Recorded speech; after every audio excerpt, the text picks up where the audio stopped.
It's coming down quite hard. So, folks, if you are a regular subscriber, you must be wondering what the hell is this guy talking about. If you're new, congratulations, you fell for the clickbait.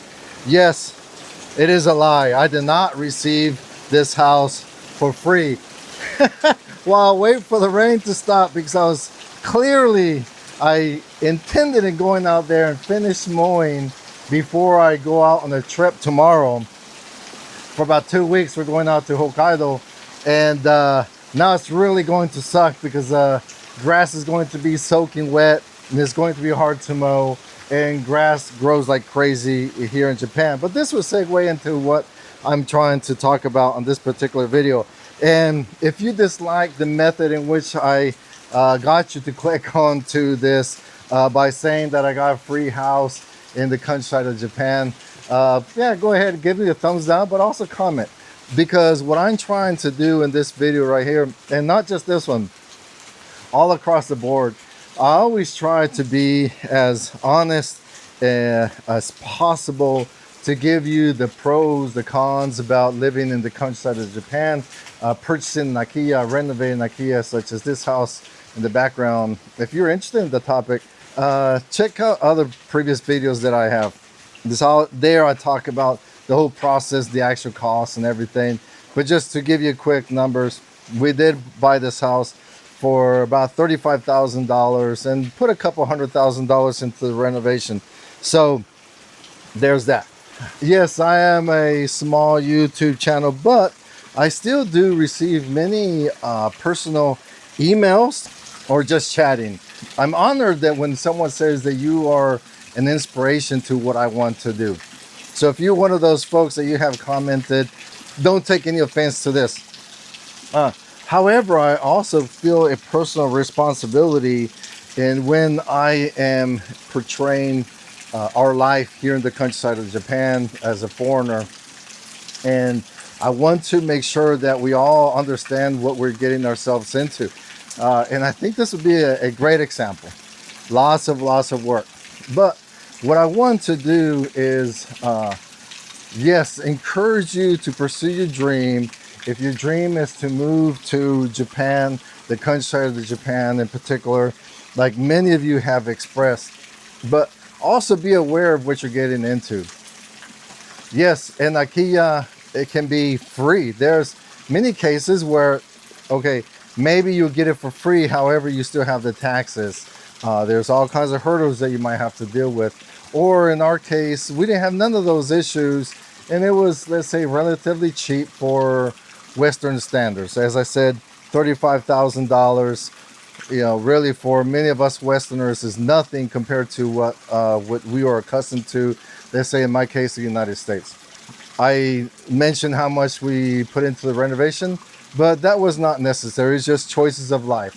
For another 20, 30, we could have made it just, or quite comfortable. Maybe not as comfortable, but quite comfortable. But there are many other responsibilities that come along with living in the countryside of Japan, and Japan, period. Neighbors, all your neighbors. You be a responsible, a productive member of society. You know, you are going to be expected to participate in community cleanups.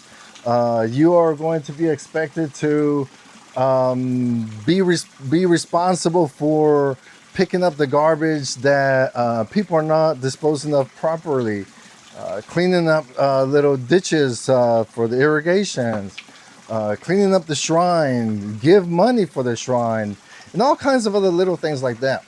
And also in Japan, they have lots of rules and all that stuff, but a big thing is manners. Can you believe that? For many of us Westerners, like manners, yes, absolutely. Manners is probably one of the most important things. As we have mana that they said in Japanese. You just have manners, folks. I mean, that's probably one of those concepts that we are not accustomed to, you know, and I keep referring to the United States because that's, you know, I'm from the United States. But you know, we try to teach our children manners, hopefully. But, you know, in Japan, you definitely have to mind your manners. All those kind of things. So what I'm imploring you, what I'm asking you is that if you are going to pursue like our dream, I 100% encourage you to do that. However, I also want you to think about what you're going to do first. Many of you mentioned that you want to come to Japan, but yet you have no idea how you're going to do it. There are different ways. Business manager visa, quite frankly, the easiest is to be married to a citizen of Japan. But if that's not your case, how are you going to do it? I'm not saying it's impossible, just keep in mind that hurdle. Because if you're not resident, most likely, I believe some countries, such as Australia, there's a way for you to to register a vehicle, but most likely you won't be able to get a vehicle. So if you're out in the countryside, how the heck are you gonna make it into town? Now, for us, right down the street, there's a bus that will take you down to the main city, that will take you to the train station, and there you go. I'm not saying that it's impossible. I'm just saying that it's a little bit more difficult. Conveniences, you may or may not have a store. So here we do have a brand new hospital, actually, which is very nice. We do have a few taxis that after, I think, 8 p.m., they don't run anymore.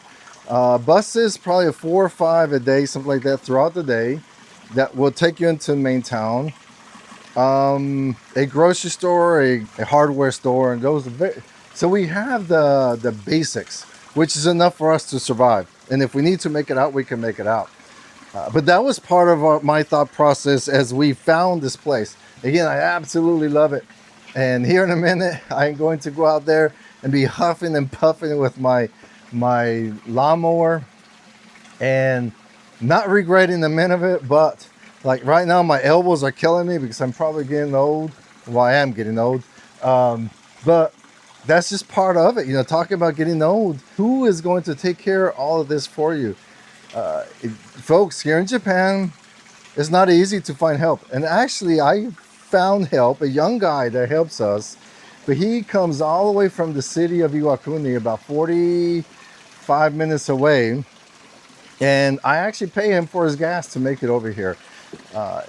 Here, right down the street, as a matter of fact, there's what they call the Silver Society. Silver as in silver hair, as in senior citizens, that for part-time or just to make a little extra money, they do little odd jobs like this. But when we consulted before, they said, I'm sorry, they're too old. They could hurt themselves out here working, which is absolutely true. All this stuff just grows like crazy, and you're mowing, and behind you it started to grow again.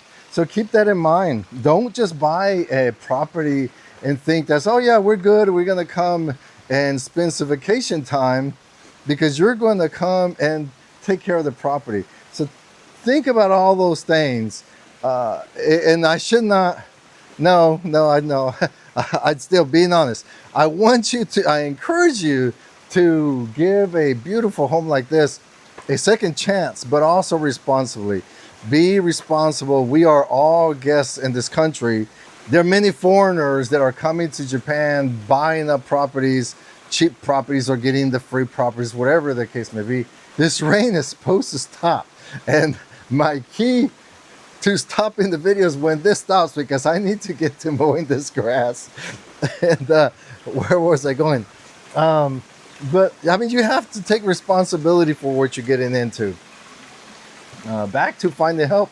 It is very difficult to find help. Salary.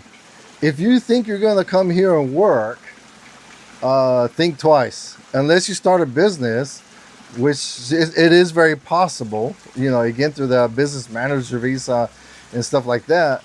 But don't think that the salaries are very high here in Japan. Correct me if I'm wrong, someone, if you live in Japan, if you know better. But I believe someone like a not necessarily a young person, a person that works at a convenience store such as 7-Eleven, they're everywhere around here. I believe they make like 1,000 yen an hour, which is, depending on the rate, it could be $8 an hour. So if you come into Japan and thinking that you're going to go back, let's say, to the United States once a year with that salary, think twice. If you come into Japan thinking that everything is going to be easy, and I guess just to clarify a little bit, my situation is a little bit different. because I work for the US government and I earn US dollars. So my situations are quite different, and I have all these other perks for being under SOFA status. But if you're coming on your own, it is not as easy. So again, please keep that in mind. I love the fact that you guys have been tuning in and expressing how much inspiration we are providing by sharing our experience. I love it. I'm humbled. I really do appreciate it, but I also want to make sure that everyone understands the reason why I'm doing this is, one, because I love sharing our experience, but also when I was in the same situation, I was hungry for information. Now there's plenty of information out there, which again is kind of the scary part. There's so much information out there, and quite frankly, some people, many people that they talk about Akiyas and everything, they use exactly what I just did, those keywords free as clickbait. And just be aware of that, folks, please. I'm going to wait for it to stop. I'm going to quit rambling. If you appreciated this message, please comment. If you dislike the way I approached it, fine, comment below as well. Give me a thumbs down, that's cool. But again, that's the whole point. All right, have a great day. Bye.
I was already out there and I realized that I forgot to put on my face shield.